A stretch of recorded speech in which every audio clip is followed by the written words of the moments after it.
Bonjour, je suis ravie de vous retrouver pour un nouveau numéro d'Europe Hebdo. Dans cette émission, nous allons ouvrir ensemble les portes de l'Europe. Et voici le programme. Avec la crise sanitaire inédite due au Covid-19, s'ensuit une crise économique majeure. Quelle réponse l'Union européenne peut-elle apporter ? Alors que la Commission a présenté ses intentions, peut-on parler d'un plan de relance vert, vraiment ? Les 27 États membres vont-ils saisir l'occasion de financer leur transition écologique ? Autant de questions que je poserai à mes invités en plateau et à distance. Et j'ai le plaisir d'accueillir sur ce plateau Guillaume Roty. Vous êtes le porte-parole de la Commission européenne ici en France. Bienvenue à vous. Également avec nous, mais à distance, depuis Bruxelles, Philippe Lamberts. Vous êtes eurodéputé belge et vous coprésidez au Parlement européen le groupe des Verts. Et c'est également à distance que deux citoyens européens écouteront avec attention, je l'espère, ce débat. Chloé depuis Bruxelles et Niels depuis Munich. À tout à l'heure pour nous faire part de vos remarques et vos réflexions. Mais avant, retour sur ce plan de relance dévoilé par la Commission européenne. 750 milliards d'euros pour réparer les dommages et préparer l'avenir pour la prochaine génération. Les précisions avec Alizé Boissin. La somme est historique. Pour sortir l'Europe d'une récession sans précédent, la Commission veut emprunter 750 milliards d'euros.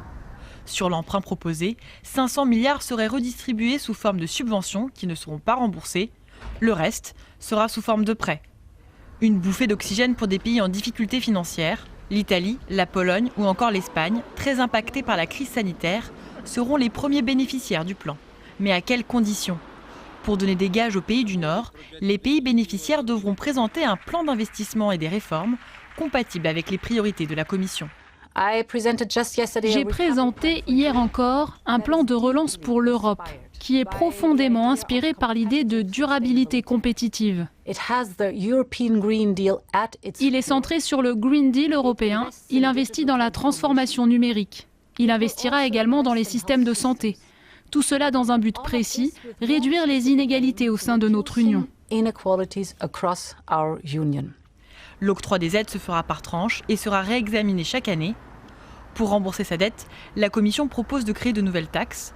Parmi les impôts qui pourraient voir le jour, une taxe numérique, mais aussi des taxes écologiques, comme la hausse des recettes générées par le droit d'émission de CO2, ou encore des mécanismes d'ajustement carbone aux frontières.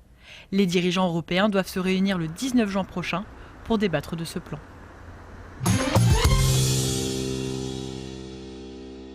Guillaume Roty, on entend dans le sujet la présidente de la Commission européenne, Ursula von der Leyen, parler de durabilité compétitive. Concrètement, expliquez-nous, c'est quoi ? C'est utiliser l'argent qu'on va emprunter au nom de l'Union européenne pour investir dans les défis qui nous sont communs. Et en gros, on a trois grands défis en Europe aujourd'hui. Le premier, c'est le pacte vert, c'est la lutte contre le changement climatique. Donc ça, c'est la notion de durabilité.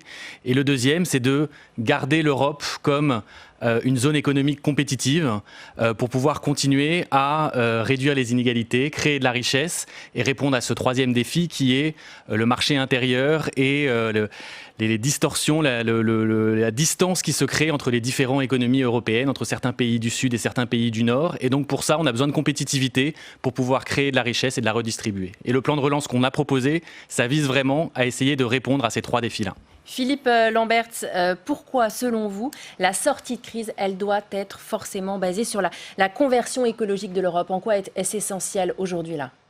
Pensez-vous que le défi climatique a disparu, que l'épuisement des ressources, que l'effondrement de la biodiversité sont des défis qui, à cause de la pandémie, ont disparu ? Absolument pas. Je veux dire, ces défis étaient déjà brûlants avant même que la pandémie ne frappe. Ils le sont encore plus aujourd'hui. Et donc, il est évident que si un effort massif d'investissement public doit avoir lieu, cet effort doit être dirigé vers la rencontre des défis du XXIe siècle. Je ne vois pas en quoi est-ce que relancer une économie qui essentiellement est celle basée sur les fossiles du XXe siècle nous aiderait si tel était l'objectif du plan de relance européen. Guillaume Roty, qu'y a-t-il de vert très concrètement dans ce plan de relance ? En fait, l'essentiel du plan de relance est vert, c'est-à-dire l'objectif, c'est d'investir sur les infrastructures, les technologies, les compétences qui vont nous permettre de réaliser notre ambition du pacte vert européen, qui est d'être à la neutralité carbone en 2050. Et donc vraiment, on a... ce qui est important de mentionner dans ce plan de relance, c'est qu'il va passer par le budget européen, et donc tous les canaux de financement vert du budget européen qui existent aujourd'hui vont pouvoir être réutilisés dans le plan de relance. Et aussi ce qu'on veut, ça a été mentionné dans le reportage, on va effectivement demander aux États de nous proposer leur plan de relance national, c'est-à-dire qu'est-ce qu'ils comptent faire avec l'argent européen.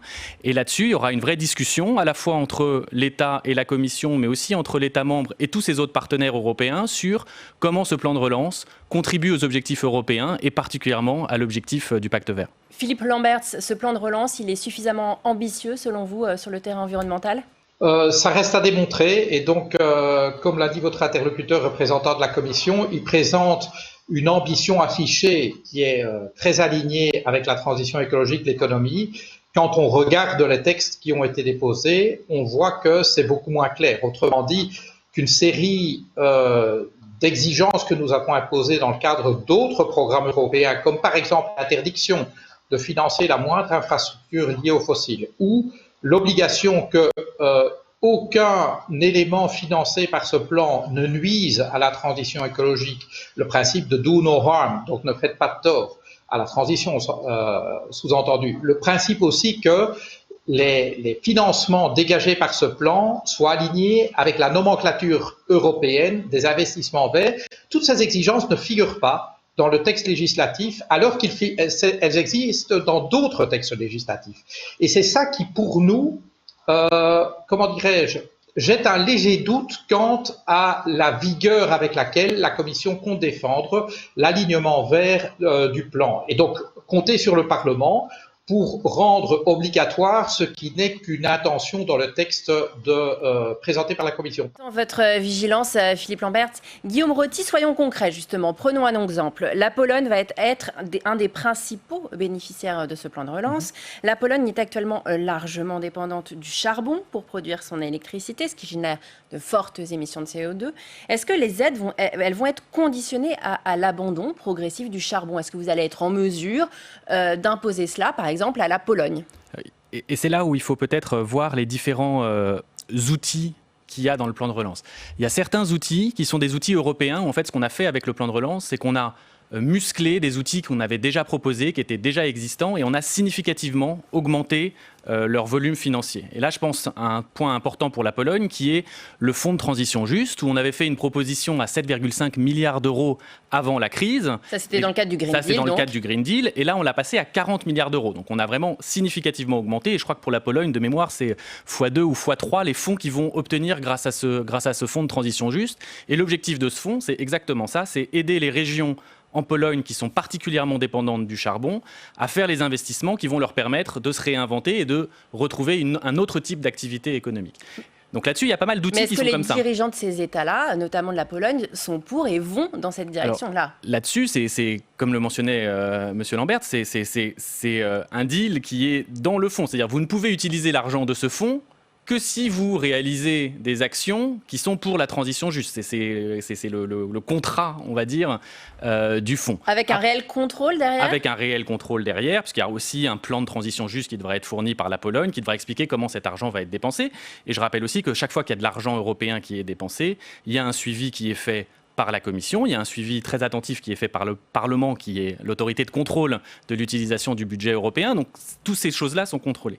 Après, il y a une question qui est un peu plus ouverte, et c'est ce que mentionnait M. Lambert, c'est ces plans de relance nationaux que les États membres vont nous proposer et sur lesquels on va financer avec cet argent européen la réalisation d'investissements de programmes. Là-dessus, il y a une part plus grande à la discussion, mais elle est quand même assez largement encadrée. Elle est encadrée par tout ce qu'on fait dans le cadre du semestre européen, toutes les recommandations qu'on fait, et la dimension verte est très forte dans ce semestre-là, et aussi encadrée par ce qu'on appelle les plans nationaux énergie-carbone, donc ce que chaque État dit comment il va faire pour respecter les objectifs de baisse des émissions de CO2. 2050, neutralité carbone, on le répète. Philippe Lamberts, la conditionnalité des aides dans le cadre de ce plan de relance, elle est essentielle selon vous ? Absolument cruciale. Et donc ce sera une des principales batailles que mènera le Parlement européen. J'ai envie de dire que plus les règles d'engagement seront claires dans la législation, moins le contrôle devrait être fort a priori. Autrement dit, aujourd'hui, nous avons un texte de la Commission qui à la fois est assez flou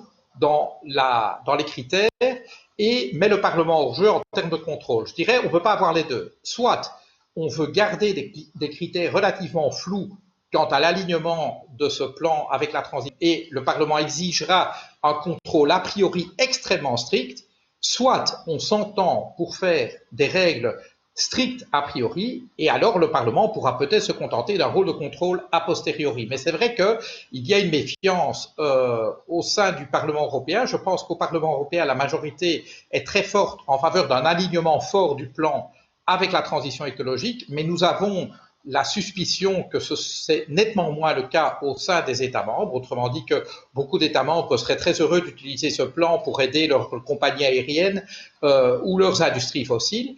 Et par ailleurs, au sein de la Commission, encore aujourd'hui, si la présidente de la Commission a affiché une volonté politique très forte d'engager un Green Deal européen, il n'en reste pas moins que la Commission européenne, en tant qu'institution, pendant 30 ans, a poussé essentiellement des réformes qui n'allaient absolument pas dans le sens de la transition écologique et bien dans le sens de la mondialisation néolibérale.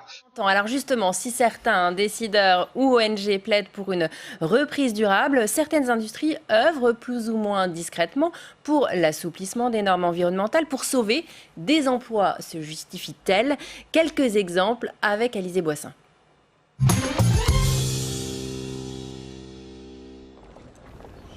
À qui profite le coronavirus? Certainement au lobby industriel. C'est le constat de 2 ONG. Les représentants des principales industries polluantes ont profité de la crise sanitaire pour tenter d'assouplir les règles sociales et environnementales. Parmi les secteurs les plus actifs en Europe, l'énergie, le transport aérien, l'automobile ou encore l'industrie plastique, qui a par exemple fait pression pour relancer le plastique à usage unique comme solution hygiénique, sans succès. En France, l'industrie agroalimentaire a obtenu une réduction de la distance d'épandage des pesticides par rapport aux habitations. Même jeu d'influence du côté des organisations patronales, le MEDEF a demandé en avril un moratoire sur la mise en place des règles environnementales, une demande rejetée par le gouvernement français. Un pouvoir de pression toujours plus fort qui inquiète les associations. Pour lutter contre leurs pratiques, les ONG demandent plus de clarté en rendant publiques les réunions entre décideurs et représentants. Enfin, il plaide pour la création d'un observatoire indépendant de la transparence.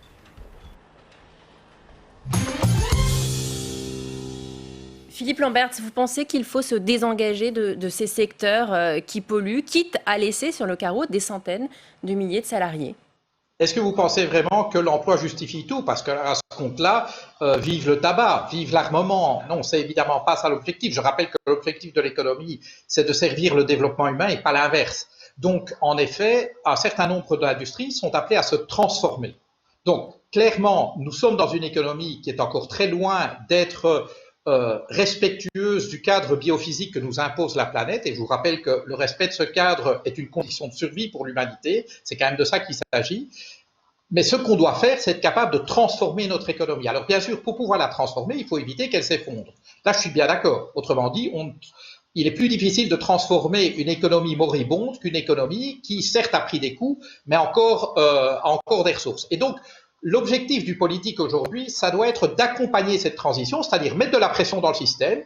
Et cette pression est d'autant plus facile à mettre qu'aujourd'hui, des pans entiers de notre économie vont dépendre du soutien public, mais ce soutien doit être conditionné par la transformation. Autrement dit, on ne peut pas imposer aujourd'hui, là, à l'instant T, l'industrie automobile d'être parfaitement verte, mais par contre, on peut l'obliger comme condition à des aides publiques à se transformer à une échéance, à une cadence rapide, très clairement.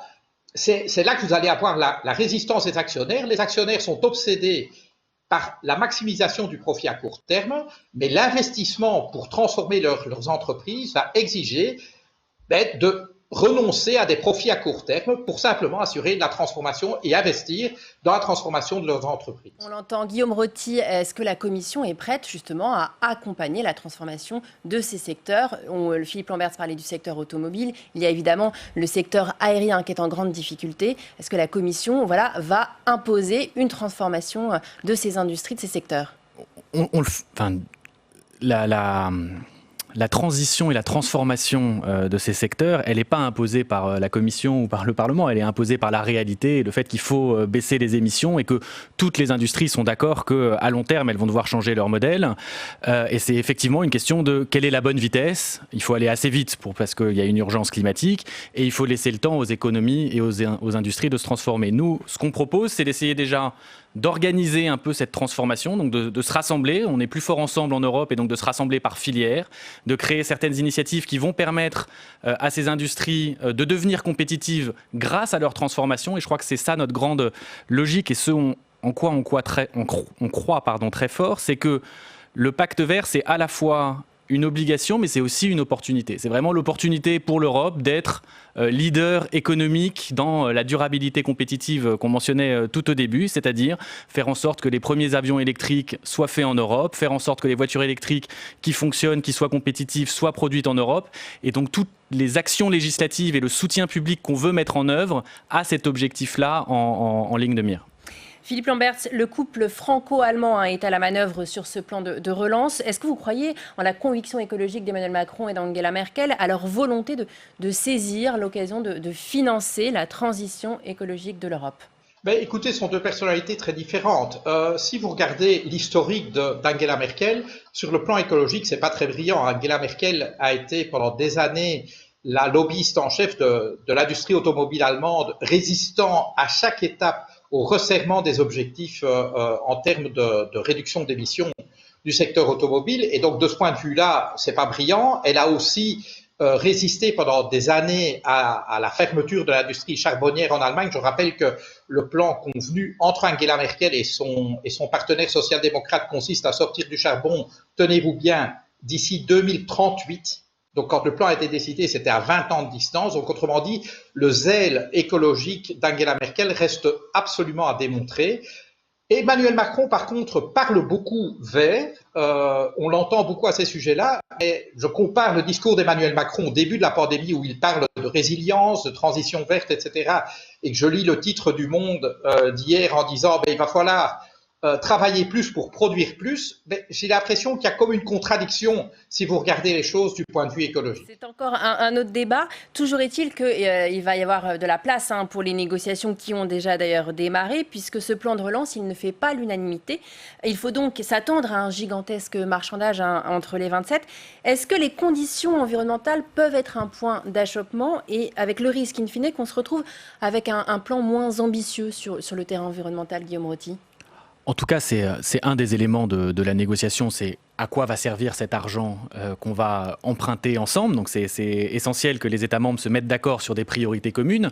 Les priorités qui sont portées dans le plan aujourd'hui par la Commission, c'est celle du mandat de la Commission von der Leyen après l'accord du Conseil européen et du Parlement européen. Donc le pacte vert, le numérique et la solidarité entre les États et la justice sociale, c'est des priorités qui ont déjà été exprimées plusieurs fois. Donc je ne crois pas que ça va faire un grand débat. Après, il faudra regarder où est le curseur. Mais je pense qu'un des points importants, c'est que la transition écologique, elle est plus facile à faire si tous les pays européens la démarrent en même temps et la font un peu en même temps. Parce qu'un des grands doutes et freins, c'est de se dire, si moi je démarre plus tôt, je vais devenir moins compétitif que mes voisins et donc je vais y perdre et donc je vais peut-être pas forcément récupérer mes investissements initiaux. Alors que si on se dit que c'est un objectif commun, et c'est pour ça que la loi climat qu'on a proposée est très importante, c'est de se dire, c'est un objectif commun irréversible pour tous les États membres. Ça, je pense que ça peut vraiment être un déclencheur important et ça peut se traduire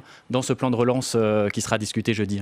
Monsieur Lamberts, est-ce que vous partagez l'avis de Guillaume Roty ? Est-ce que vous redoutez les négociations à venir autour du plan de relance avec peut-être la crainte que les normes environnementales finalement soient assouplies ? En fait, j'ai moins peur de cela que de l'absence de volonté politique de la part du Conseil européen qui, je rappelle, doit décider à l'unanimité d'avoir un plan un plan de relance européen réellement solidaire. L'unanimité n'est pas acquise. On sait qu'un certain nombre d'États membres continuent à penser qu'il n'est pas question de faire preuve de charité, alors qu'il ne s'agit pas de charité. Il s'agit d'abord d'intérêt commun. Autrement dit, il est dans l'intérêt, par exemple, des Pays-Bas que la zone euro ne s'effondre pas. Et donc moi, c'est surtout de ce côté-là que j'ai des craintes. Quant aux objectifs de la transition écologique, c'est vrai qu'ils ont beaucoup progressé et je pense en fait que la pandémie a plutôt amélioré le rapport de force en faveur de la transition écologique, à la fois dans l'opinion publique, mais je dois le dire aussi dans le monde de l'entreprise. Autrement dit, il était sans précédent, par exemple, que le patronat allemand, le patronat français, le patronat italien se prononcent explicitement pour que le Green Deal européen soit au cœur du plan de relance. Ça, je crois que c'est un motif plutôt encore. Ceci étant, il est bien gentil de parler de neutralité carbone à 2050. Je vous rappelle que le GIEC nous dit que tout va dépendre de notre action dans les 10 ans qui viennent, pas dans les 30 ans qui viennent. Autrement dit, ce qui compte, c'est le degré d'ambition que nous avons pour 2030. Et là, la bataille reste à faire. Autrement dit, l'Union européenne, elle s'est fixé des objectifs qui, s'ils étaient étendus à tout le monde, nous amèneraient à un réchauffement climatique de l'ordre de 4 ou 5 degrés, alors qu'on doit faire entre 1,5 et 2. Et donc là, il va falloir resserrer la vis considérablement. Et là, je ne suis pas sûr que nous ayons les majorités nécessaires à l'instant où je vous parle. On entend l'urgence. Ce seront les mots de la fin avec vous, messieurs. Merci Philippe Lamberts, merci Guillaume Roty d'avoir répondu à mes questions. On passe maintenant à notre séquence citoyenne. 2 citoyens européens engagés qui ont suivi le débat et qui vont nous faire partager leurs réflexions, leurs remarques et aussi leur quotidien plutôt écolo. Chloé Miquelot-Jack, vous êtes belge, vous avez 26 ans et vous êtes engagée puisque vous travaillez avec des associations autour de l'économie circulaire. Et puis, depuis Munich, en Allemagne, Nils Paun, vous avez 39 ans, vous êtes entrepreneur dans l'énergie et plus particulièrement dans le chauffage propre. Chloé, peut-être on va démarrer avec vous. Je voulais savoir, qu'avez-vous retenu de cet échange entre Philippe Lamberts et Guillaume Roty? Je pense que ce que j'ai retenu principalement, c'est que la situation actuelle, on peut la voir comme une, entre guillemets bien sûr, mais une réelle opportunité de relancer l'économie d'une façon différente. Pendant des années, on a eu des industries qui, surtout ici à Bruxelles, on peut dire sont entre guillemets surpuissantes au niveau de l'influence qu'elles exercent sur les institutions publiques. Et en fait, aujourd'hui, on a une possibilité de les inciter, on va dire, à devenir plus vertes, à devenir plus ambitieuses en termes de climat et d'environnement. Et c'est vraiment historique, on n'a quasi jamais eu cette opportunité avant. Et on a, comme disait Philippe Lamberts, l'impression que la Commission est assez encline à aller dans cette direction-là. Après, voilà, c'est une institution qui, depuis des années et des années, n'a pas forcément été très verte et n'a pas forcément été très ambitieuse en termes de climat et d'environnement. Donc, je pense que ce qu'il faut retenir, enfin en tout cas ce que moi je retiens, c'est que c'est un peu à prendre avec des pincettes et il faut être, comme ils disent en anglais, cautiously optimistic. D'accord. Nils, on l'a vu durant cette émission, il y a de la part de certaines industries une entreprise de lobbying pour assouplir certaines contraintes environnementales pour sauver des emplois. Faut-il sauver des emplois à tout prix pendant les années à venir? Nous, on a toujours réfléchi, est-ce que notre produit fait du sens ou pas? On est orienté par le sens et après orienté par le profit, mais aussi on remarque qu'il y a des intérêts par des lobbyistes qui sont très grands, qui bloquent des innovations parce que bien sûr on a peur de perdre des emplois. Mais par exemple, Nils, est-ce que vous pensez qu'il faut encore investir, quitte à transformer le secteur aérien? Particulièrement en Allemagne, on a vu que Lufthansa a reçu une grande aide de l'État, presque 9 milliards d'euros. Si on regarde le personnel sanitaire, par contre, c'était même pas un petit milliard. Donc, si on va les faits, c'est pas juste que un secteur assez important qui a sauvé beaucoup de vies les derniers mois, qui a vraiment travaillé comme des fous, était traité avec ça suffit si on clappe les mains pour eux. Pour Lufthansa, par contre, je vois c'est très très lobbyiste, c'est pas forcément un intérêt qui va aider des innovations. C'est à mon avis juste pour d'avoir une ligne aérienne allemande 9 milliards d'euros par contre, je ne sais pas si ça vaut la peine à la fin. On entend votre scepticisme, Nils. Chloé, est-ce que vous, dans votre quotidien, vous êtes prêt, porte à avoir plus de contraintes, plus de réglementations au quotidien au nom de la lutte contre le réchauffement climatique et pourquoi pas, par exemple, plus d'avions. Je pense que plus d'avions, c'est un peu radical parce que, moi en tout cas, je vois rarement les problèmes comme blanc ou noir. Il ne faut pas oublier que dans énormément de pays du monde, l'économie est quasi exclusivement dépendante du tourisme. Et donc, ce serait un peu, je pense, égoïste de notre part, de nous, occidentaux privilégiés, qu'on puisse dire tiens, on ne veut plus prendre l'avion, alors que toutes ces économies de ces pays-là se sont construites sur nos voyages. Donc ça, je pense que c'est peut-être un peu radical. Par contre, clairement, diminuer les voyages en avion, ne plus partir avec des vols low cost pour un week-end à droite à gauche, ça je pense que c'est essentiel si on veut atteindre la neutralité carbone. Et il faut être peut-être prêt du coup à laisser entre guillemets mourir certaines industries qui de toute façon ne sont pas compatibles avec l'accord de Paris et ne sont pas compatibles avec les objectifs de neutralité carbone. Est-ce que ça va nous apporter quelque chose de pouvoir toujours voyager à l'autre bout du monde si c'est pour voir des paysages qui sont absolument dévastés par le changement climatique, des populations qui vont mourir de faim ou qui vont être en perpétuelle migration? Voilà, moi je suis pas sûre. Je pense qu'il faut réapprendre à aimer ce qu'on a autour de soi et puis voyager de temps en temps, mais loin, mais différemment. Niels, concrètement, dans votre quotidien, vous seriez prêt à quoi, à changer quoi au nom de l'environnement? Le défi le plus grand qu'on a, c'est le changement climatique. Donc, c'est pas Corona, c'est pas le racisme, c'est vraiment ça. C'est pas sexy, je sais, jusqu'au le moment où c'est trop tard. Là, ça viendra peut-être un peu plus intéressant de changer notre manière de se comporter. Il faut absolument réduire la température. Je rappelle juste que vous êtes entrepreneur dans le domaine de l'énergie et que vous développez justement du chauffage propre. Ça, c'est pour votre travail. Et dans votre quotidien de tous les jours, qu'est-ce que vous faites déjà? Je suis très régional. Ça veut dire que je cherche des produits, des partenaires locaux. On a des productions ici et pas en Chine. Ça nous aidait vraiment beaucoup, énormément.